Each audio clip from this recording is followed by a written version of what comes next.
সম্মানিত দর্শক, পর্যটনের 10 দিগন্ত অনুষ্ঠানে আপনাদেরকে স্বাগত জানাচ্ছি। আমি আবু রায়হান সুমন। আপনারা নিশ্চয়ই অবগত আছেন আমাদের দেশের ভিতরের যে ট্যুরিজম অর্থাৎ ডোমেস্টিক ট্যুরিজম বর্তমানে একটু বেহাল অবস্থায় আছে।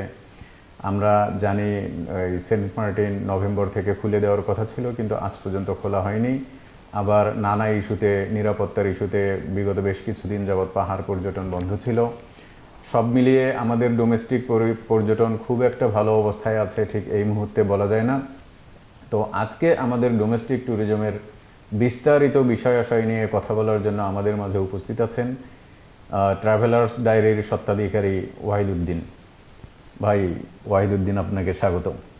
ধন্যবাদ আপনাকে। আপনার এই অনুষ্ঠানে আমাকে দাওয়াত দেওয়ার জন্য আমি কৃতজ্ঞতা প্রকাশ করছি এবং আপনাকেও ধন্যবাদ। আপনার দর্শকদেরকেও সাধুবাদ জানাচ্ছি। ওকে, আমাদেরও কৃতজ্ঞতা জানবেন।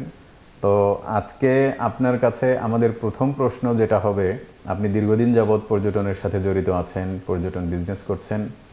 তো দেশের বর্তমান ট্যুরিজম আসলে কি অবস্থায় আছে?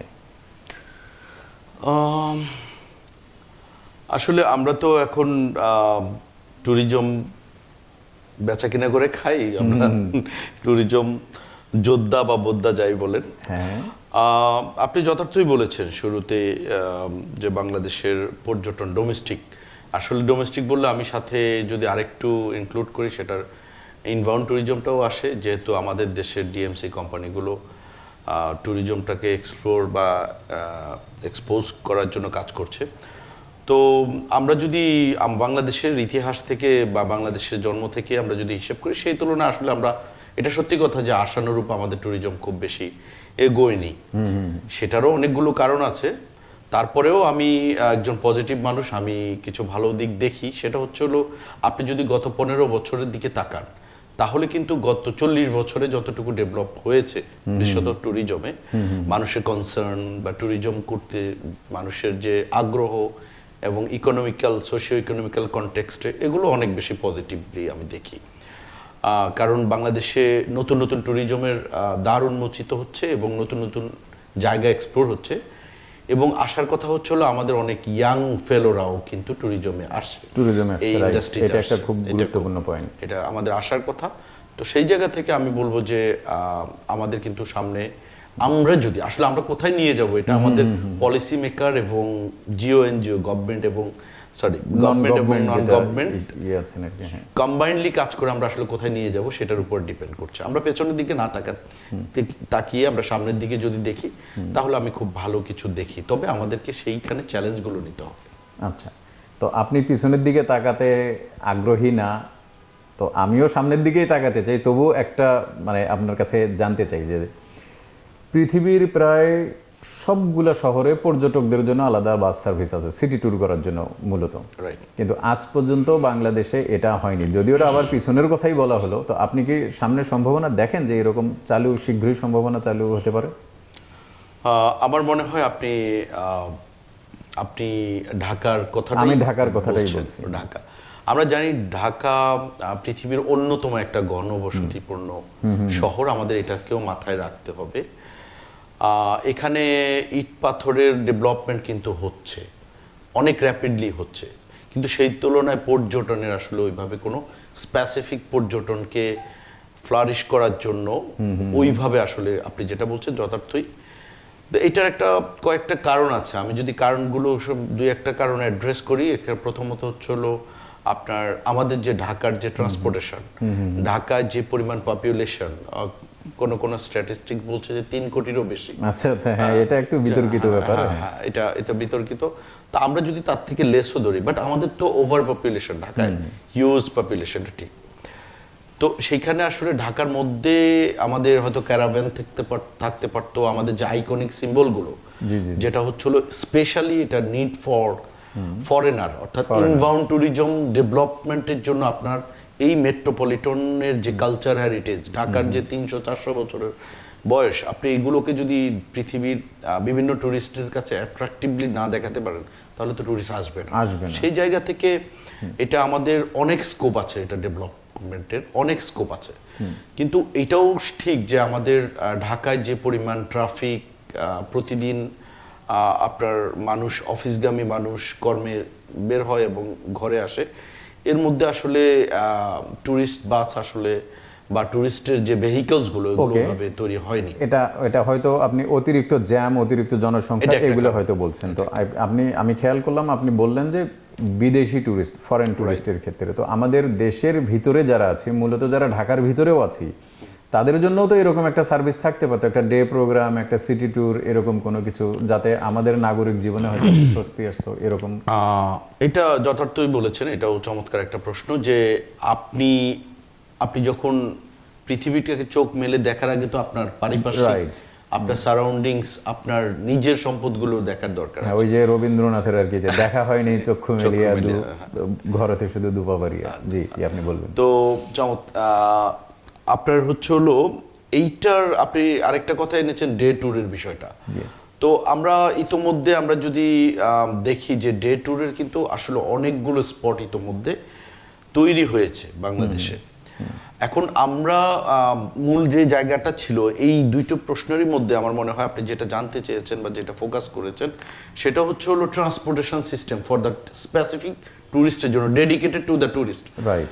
তো সেইটা আসলে ডেভেলপ করেনি। সেটা ডেভেলপ করার জন্য আমরা এই অনুষ্ঠানের মাধ্যমে সংশ্লিষ্টদের দিকেও দৃষ্টিপাত করব এবং যারা বেসরকারি উদ্যোগেও বিভিন্ন ইয়ে করছেন, ট্যুরিস্ট স্পট এবং ট্যুরিজম নিয়ে কাজ করছেন, তারাও হয়তো এগিয়ে আসতে পারে।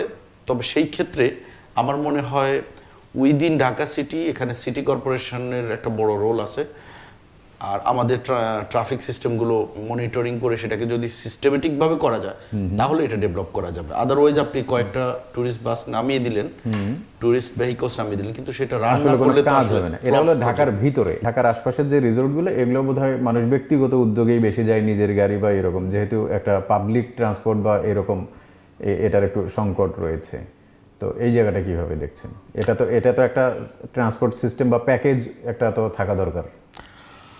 হ্যাঁ, আপনি যথার্থ পয়েন্ট নোটিস করেছেন। এখানে দুইটা ভাবে, একটা হচ্ছে হলো কিছু কিছু রিসোর্টের কিন্তু ওদের ট্রান্সপোর্টেশন সাপোর্ট সিস্টেম আছে, এটা আসলে কস্ট ফ্রেন্ডলি না, টু বি অনেস্ট। আর যাদের পার্সোনাল ভেহিকলস আছে, পার্সোনাল ইয়ে আছে, কার আছে, তারা তো যাচ্ছে। তো এইখানে আসলে স্কোপ আছে, আমি মনে করি এখানে ডেভেলপমেন্টের ভালো স্কোপ আছে। এখানে যদি এটা আমি জানি না কে হবে, এটা গভর্নমেন্ট নাকি বেসরকারি উদ্যোগে, তবে এইখানে এই টোটাল ঢাকার আশেপাশে ডে ট্রিপগুলোর জন্য আপনার যদি ট্রান্সপোর্টেশন সিস্টেম, একটা সুন্দর চমৎকার একটা ট্রান্সপোর্টেশন সিস্টেম, ট্রেন, সেখানে গাইড থাকবে ট্রেন, যিনি ওই জিওগ্রাফি, ওই লোকেশন সম্পর্কে আইডিয়া রাখবে, যিনি ইকো ট্যুরিজম সম্পর্কে আইডিয়া রাখবে, স্টাডি করবে, এইরকম যদি ট্যুর গাইড দিয়ে ফ্যাসিলিটেট করা যায়, এটা একটা ভালো ভবিষ্যৎ আছে। ফর এক্সাম্পল, আমাদের সামনে আবার আরেকটা, আমরা জানি গত কয়েক বছরে আমাদের এই যে নিকলি হাওর, জি জি জি, হাওর এলাকায় কিছু ট্যুরিজম কিন্তু হচ্ছে, যেমন স্পেশালি বর্ষা কালে এবং শরৎ, এই সময়টাতে এই ট্যুরিজমটা খুব ভালো চলে এবং বাংলাদেশের ডোমেস্টিক অনেক ট্যুরিস্ট এখানে কিন্তু যাচ্ছে। তা আমাদের এই টোটাল ডোমেস্টিক ট্যুর থেকে আমরা যদি একটু ইনবাউন্ডে আসি, আমাদের উচিত এই ইয়েগুলোকে বহির্বিশ্বে এক্সপোজ করা। বাংলাদেশে যারা দীর্ঘদিন যাবৎ ট্যুর অপারেটর হিসেবে আছেন বা ট্যুর অপারেশন করছেন,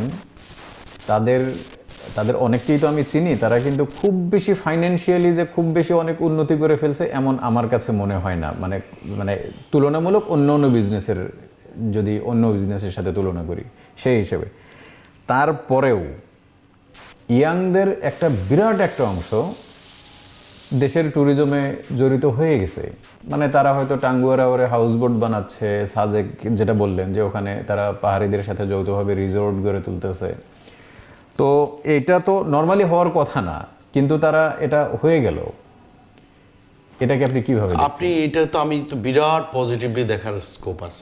আপনি তো একটা জেনারেশনের কথাই আমি জেনারেশনের কথাই বলছি, একটা জেনারেশন মুভমেন্ট। হ্যাঁ হ্যাঁ, এটাকে আমার মনে হয় সবচেয়ে গুরুত্ব দিয়ে ইভেনচুয়ালি গভর্নমেন্টও দেখা উচিত।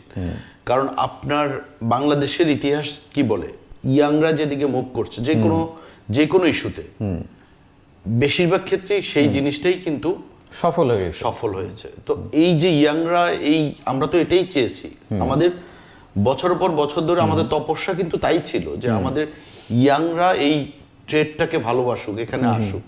এখন আসার কথা হচ্ছিল বিভিন্ন ইউনিভার্সিটি থেকে যে ইনস্টিটিউশনগুলো হয়েছে সেখান থেকে যারা আসছে, এটা আমাদের জন্য বিশাল একটা অনেক বড় একটা পাওয়া, অনেক বড় একটা পাওয়া।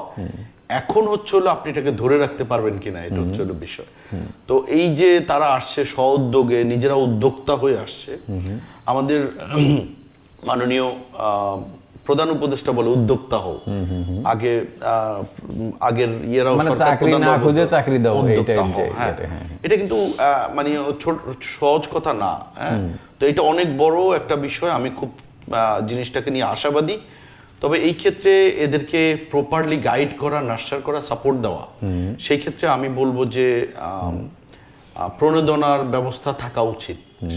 সেই ক্ষেত্রে বিভিন্ন জায়গায় তারা যারা লোন করে বিভিন্নভাবে করছে, বন্ধুরা মিলে ইনভেস্ট করছে, সেটাকে সাধুবাদ জানানো উচিত। কারণ তরুণরাই আগামীর পতাকা সামনে নিয়ে যাবে। যারা ইতোমধ্যে উদ্যোক্তা, অলরেডি ইনভেস্ট করছে, তাদেরকে আপনি যদি পরের ধাপে নিতে হয়, তাদেরকে আপনার ফ্যাসিলিটেট করতে হবে, তাদেরকে আপনার সাপোর্ট দিতে হবে, রাইট? ঠিক আছে, বিকজ তারা আপনার ভালোবেসে এই পদ, তারা অলরেডি পরীক্ষিত, তাহলে তাদেরকে সামনের দিকে নিয়ে যেতে হলে ডেফিনেটলি তাদেরকে আপনার, আমার মনে হয় সরকার মানে তাদের পাশে দাঁড়ানো উচিত, অ্যাট লিস্ট তাদের পাশে দাঁড়ানো উচিত। এবং এটা আরো ইউনিক ভাবে, ধরেন আপনার আমাদের যে অ্যাসোসিয়েশনরা আছে বা আমাদের ট্যুরিজমে যারা হাতে গোনা খুব কম, যারা খুব ভালো অবস্থায় আছে, তারাও ইউনিক কোনো কিছু করতে পারে। তারাও কোনো লাইক আপনার আমরা শিক্ষাক্ষেত্রে বৃত্তি দিয়ে থাকি, যেগুলো স্কলারশিপ বলি। আমরাও কিন্তু আপনি ডেভেলপমেন্টের জন্য কিন্তু রিসার্চ, স্কলারশিপ এগুলো কিন্তু লাগবে, এটা চালু রাখতে হবে, আমি মনে করি, তাহলেই আরো এগোনো সম্ভব। জি, আপনাকে অনেক ধন্যবাদ। তো আমরা হয়তো আজকে আরো অনেক বিষয় নিয়ে কথা বলতে পারতাম। নিশ্চয়ই আমরা সামনের আরো কোনো পর্বে আপনাকে আমরা বারবার পাবো, তখন ইয়াংদের বিষয় নিয়ে আমরা আরো বেশি বিস্তারিত আলোচনা করব। তো আজকের মতো আপনাকে অনেক ধন্যবাদ। আপনাকেও ধন্যবাদ। আমি পরিশেষে একটা কথা বলি, সেটা আপনারা ট্যুরিজম করবেন, ইনবাউন্ড ট্যুরিজম, যারা বাংলাদেশি ভ্রমণ পিপাসু আছেন, তাদেরকে আমরা বলি বেশি বেশি ঘুরুন। পাশাপাশি আপনার পরিবেশ সম্পর্কে সচেতন থাকুন। আপনি যখন যেখানে যাচ্ছেন সেখানে দয়া করে কোনো ওয়েস্ট জেনারেট করবেন না, অর্থাৎ পরিবেশ দূষণ করবেন না। প্লাস্টিক দূষণ করবেন না, পেট বোতল, চিপসের এগুলো কিন্তু আমরা কক্সবাজারও দেখি।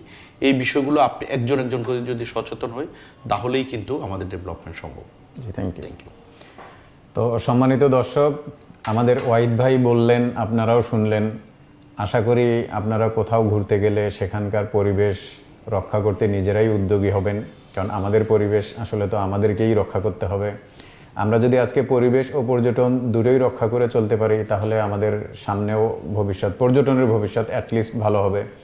তো যেটা আমরা হয়তো আপনাদেরকে একদম নিশ্চিত করে বলতে পারি যে ইয়াং জেনারেশনদের ভিতরে যেহেতু বিরাট একটা অংশ বাংলাদেশের পর্যটনে সম্পৃক্ত হয়েছে, তারা তাদের সময়, শ্রম, অর্থ সব কিছু দিয়ে তারা পর্যটনে আছে।